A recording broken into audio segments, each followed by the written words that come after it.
Hey guys, let's talk about Andrea R. Gonzalez. Andrea was born on January 21st, 1988, and she's been missing since November 20th, 1993, from Russellville, Alabama. At the time of her disappearance, she was 5 years old, 2 feet 6, and 37 pounds.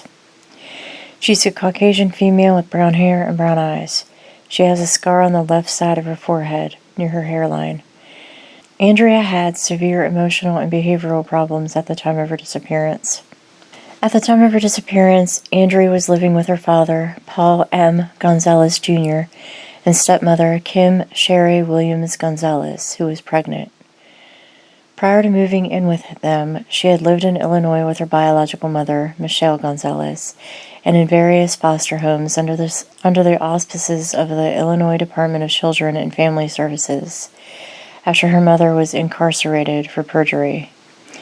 Andrea's foster parents stated she was suffering from stomach parasites when she went into their care, frequently used profanity, and had tantrums and violent outbursts. They believed she had been SA'd, but this was never confirmed, and Michelle denies it. Michelle repeatedly missed her visitation periods with her daughter after she was released from prison, so the DCFS asked Paul if he wanted to take custody of Andrea. He agreed. Andrea moved to Alabama to be with her father and stepmother in early 1993. Michelle's other two children were placed for adoption. Paul and Kim reported Andrea as a missing child on November 20th, 1993. They said she disappeared from the family's trailer in the middle of the night. There were no signs of forced entry to the home, but the Gonzalezes stated the trailer was an old one, and its locks could have been picked easily. Andrea has never been heard from again. An extensive search of the area turned up no indication of her whereabouts, and bloodhounds could only track her scent as far as the front porch. Her father and stepmother initially suggested her mother had taken her, but Michelle was later located and did not have the child. She is not considered a suspect in her daughter's disappearance. Paul passed a lie detector test about the case, but Kim failed hers. She initially blamed the failure on stress in her pregnancy. Authorities quickly came to believe that Kim was involved in Andrea's disappearance because she kept referring to her stepdaughter in the past tense. On February 13th, 1995, over a year later, Kim voluntarily went to the police and confessed to causing Andrea's death.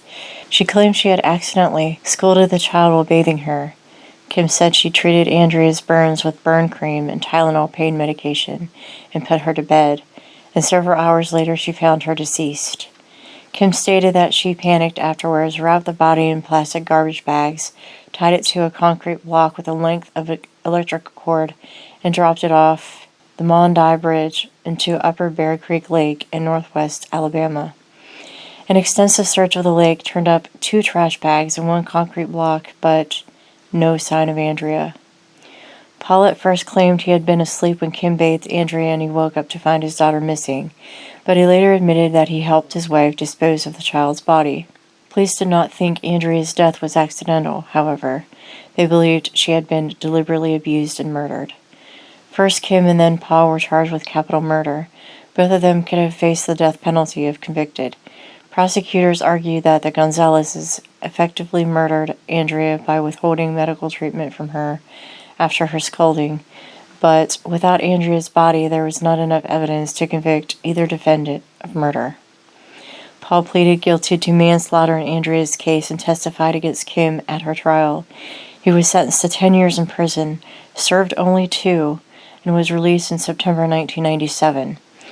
He said he was asleep at the time of Andrea's scolding and death, but admitted to helping dispose of the body. At Kim's trial, her attorneys argued Paul was domineering and abusive and that it was he, not Kim, who killed Andrea.